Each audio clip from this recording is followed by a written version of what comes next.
যুব ভারতীতে মেসি বিশৃঙ্খলার ৪৮ ঘন্টা পর নবান্নে বৈঠকের মুখোমুখি হন মমতা বন্দ্যোপাধ্যায় ও অরূপ বিশ্বাস। তারপরের দিন ইস্তফার ইচ্ছে প্রকাশ। এতদিন পর হঠাৎ ইচ্ছে প্রকাশ কেন? ইস্তফার ইচ্ছে প্রকাশের কারণ ব্যাখ্যা করলেন রাজনৈতিক বিশ্লেষকরা। জানালেন ঠিক কী কারণে এই ইস্তফাপত্রের ইচ্ছে প্রকাশ করেন অরূপ। লিওনেল মেসির সফর ঘিরে শনিবার যুবভারতী ক্রীড়াঙ্গনে কেলেঙ্কারি। যদি নীল সাদা জার্সিধারী মেসি ভক্তদের চার্জশিটে প্রথম অপরাধী হন উদ্যোক্তা শতদ্রু দত্ত, তাহলে দ্বিতীয় নামটি অবশ্যই ক্রীড়ামন্ত্রী অরূপ বিশ্বাস। যদিও তিনি মুখ্যমন্ত্রী মমতা বন্দ্যোপাধ্যায়ের আস্থাভাজন হিসাবেই পরিচিত। যুব ভারতীতে মেসি ছিলেন মেরে কেটে ১৬ থেকে ১৮ মিনিট। এই সময়ের মধ্যেই অরূপ জনতার কাঠ গড়ায়।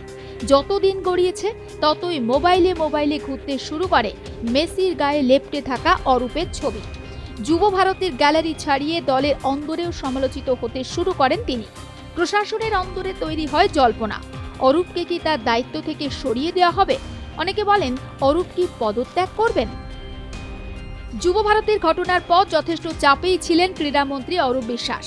মেসি বিশৃঙ্খলার ঘটনার ৪৮ ঘন্টা পর অর্থাৎ সোমবার মন্ত্রী অরূপ বিশ্বাস মুখোমুখি হন মমতা বন্দ্যোপাধ্যায়। সোমবার নবান্নে পরপর দুটি সরকারি বৈঠক হয়। জানা যায় প্রথম বৈঠক শুরু হওয়ার কিছুক্ষণ পর হাজির হন অরূপ বিশ্বাস। দ্বিতীয়টিতে ছিলেন একেবারে গোড়া থেকেই। সূত্র মারফত জানা যায় জোড়া বৈঠকে অরূপের সঙ্গে আলাদা করে কোনো কথা হয়নি মমতার। সরাসরি তাকে উদ্দেশ্য করে মমতা কিছু বলেননি। অরূপ চুপচাপ ছিলেন দুটো বৈঠকেই। এমন আবহের মাঝে মঙ্গলবার দুপুরের দিকে বোমা পড়ার মতোই সামনে আসে এক খবর। কি সেই খবর? অরূপ বিশ্বাস নাকি পদ থেকে ইস্তফা দেওয়ার ইচ্ছে প্রকাশ করেছেন। মুখ্যমন্ত্রীকে লেখা এক চিঠিও সামনে আসে। চিঠিতে লেখা, আমার প্রণাম নেবেন। গত ১৩ই ডিসেম্বর কিংবদন্তি ফুটবলার মেসির কলকাতা সফরে বিবেকানন্দ যুব ভারতী ক্রীড়াঙ্গনে যে পরিস্থিতি হয়েছিল তার পরিপ্রেক্ষিতে আপনি ইতিমধ্যেই তদন্ত কমিটি গঠন করেছেন। তাই নিরপেক্ষ তদন্তের স্বার্থে ক্রীড়ামন্ত্রী হিসাবে আপনার কাছে অব্যাহতি চাইছি। আশা করি আপনি আমার এই অনুরোধ রাখবেন। চিঠির তলায় লেখা শ্রদ্ধার্থে। এখানেই দানা বাঁধছে রহস্য। ক্রীড়ামন্ত্রী অরূপ বিশ্বাস চিঠিতে এত কিছু লিখলেন, কিন্তু নিজের নামটা লিখলেন না কেন? শ্রদ্ধার্থে পরে নামের জায়গাটা ফাঁকা রয়ে গেল কেন? যখন এসব জল্পনা তুঙ্গে সেই সময় তৃণমূল মুখপাত্রের ফেসবুক ওয়ালে আসে এক পোস্ট, যেখানে এই চিঠিটা পোস্ট করা হয় আর ক্যাপশনে লেখা ক্রীড়ামন্ত্রীর পদ থেকে অরূপ বিশ্বাসের ইস্তফা। নেত্রীকে চিঠি লিখে অব্যাহতি চাইলেন। তৃণমূল মুখপাত্র বলেন রাজধর্ম পালন করেছেন মুখ্যমন্ত্রী মমতা বন্দ্যোপাধ্যায় এবং তার সরকার। যুব ভারতী ক্রীড়াঙ্গনে মেসিকে নিয়ে যে ঘটনা, তাতে রাজধর্ম পালন করেছেন মুখ্যমন্ত্রী মমতা বন্দ্যোপাধ্যায়। তদন্তের নির্দেশ দিয়েছেন একদিকে পুলিশের, অন্যদিকে অবসরপ্রাপ্ত বিচারপতি অসীম রায়, তাকে দিয়ে একটি কমিটি। এবার রাজ্য সরকার পরপর কড়া পদক্ষেপ নিয়েছে। একদিকে ডিজি রাজীব কুমার, সিপি বিধাননগর মুকেশ কুমারকে শোকজ করা, একাধিক পদাধিকারীর বিরুদ্ধে ব্যবস্থা নেওয়া থেকে শুরু করে সিট গঠন, দক্ষ অফিসারদের নিয়ে সিট গঠন। মুখ্যমন্ত্রী রাজধর্ম পালন করেছেন। অন্যদিকে এই তদন্ত যাতে নিরপেক্ষ থাকে সেজন্য ক্রীড়ামন্ত্রী পদ থেকে ইস্তফা দিতেছে ক্রীড়ামন্ত্রী অরূপ বিশ্বাস। ক্রীড়া মন্ত্রী হিসাবে তিনি ইস্তফা দিতেছে মুখ্যমন্ত্রী মমতা বন্দ্যোপাধ্যায়কে তিনি চিঠি দিয়ে দিয়েছেন।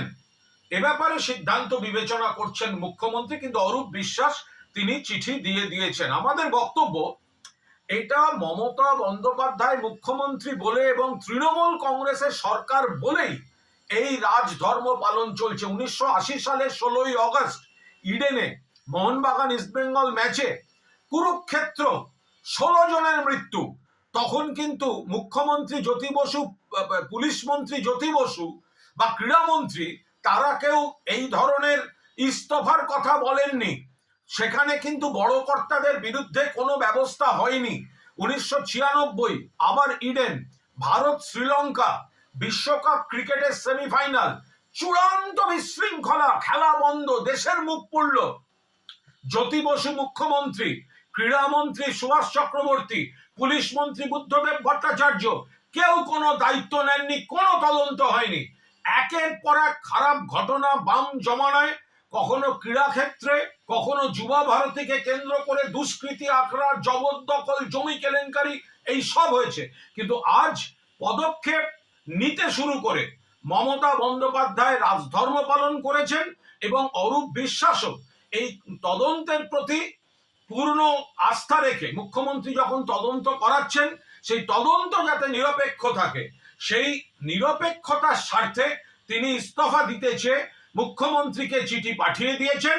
মুখ্যমন্ত্রী চূড়ান্ত সিদ্ধান্ত বিবেচনা করছেন। ইস্তফা নয়, পদত্যাগ করতে হবে অরূপ বিশ্বাসকে, দাবি বিরোধী দলনেতা শুভেন্দু অধিকারীর। এবং আমরা আপনার এই সিদ্ধান্তের উপরে নির্ভর করি না, সমর্থন করি না।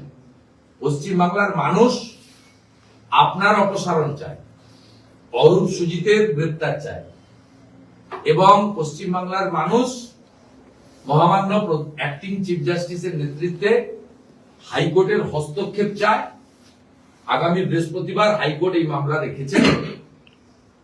বিভিন্ন ইস্যুতে পশ্চিমবাংলায় দুর্নীতি, স্বেচ্ছাচারিতা, অনিয়ম বেনিয়ম ইত্যাদির ক্ষেত্রে হায়ার জুডিশিয়ারি ত্রাতার ভূমিকা নিয়েছেন।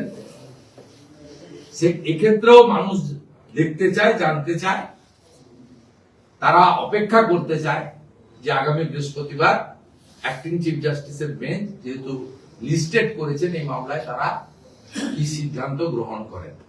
আমরা অসীম রায়ের নেতৃত্বে তৈরি হওয়া মমতা ব্যানার্জির মন গড়া কমিটি মানি না, তার সিট গঠনের সুপারিশ মানি না। পীযূষ পান্ডে সহ 4 আইপিএস অফিসার, যারা মূলত মমতা ব্যানার্জির দাবেদারি করা আইপিএস অফিসার, বিভিন্ন ইস্যুতে মমতা ব্যানার্জির হয়ে প্রেস কনফারেন্স করা থেকে অনিয়ম বেনিয়ম করা, এই লোকেদের দ্বারা, মমতার স্তাবকদের দ্বারা কোনো সিট নিরপেক্ষ তদন্ত করতে পারে না এবং অবিলম্বে চিটেড যুব সমাজের অর্থ যে কদিন গেল সুদ সহ, এই 4-5 দিনের সুদ সহ ফেরতের দাবি বিরোধী দলনেতা করছে। অরূপের দপ্তরে প্রধান সচিব রাজেশ কুমার সিনহাকে শোকজ করা হয়। তার দপ্তরের অধীনেই পড়ে যুব ভারতী, তাই অরূপের বিরুদ্ধেও পদক্ষেপের দাবি উঠছিল লাগাতার। আর এই নিয়ে কাটাছেড়ার মধ্যেই এদিন মমতাকে চিঠি দিয়ে ইস্তফার ইচ্ছে প্রকাশ অরূপের। যুব ভারতীতে মেসি কাণ্ডের জেরে মমতা সরকার ইতিমধ্যেই কড়া ব্যবস্থা নিয়েছে। অরূপের এই ইস্তফা চিঠির নেপথ্যে বিরোধীদের চাপও কাজ করছে বলে মনে করছেন রাজনৈতিক বিশ্লেষকদের একাংশ।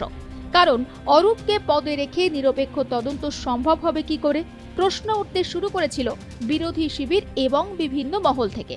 তাই প্রশ্নের অবকাশ যাতে না থাকে, সে কারণেই অরূপ ইস্তফার ইচ্ছে প্রকাশ করলেন বলে মনে করা হচ্ছে। তবে এই পদক্ষেপ অত্যন্ত গুরুত্বপূর্ণ। ব্যুরো রিপোর্ট, আর প্লাস নিউজ।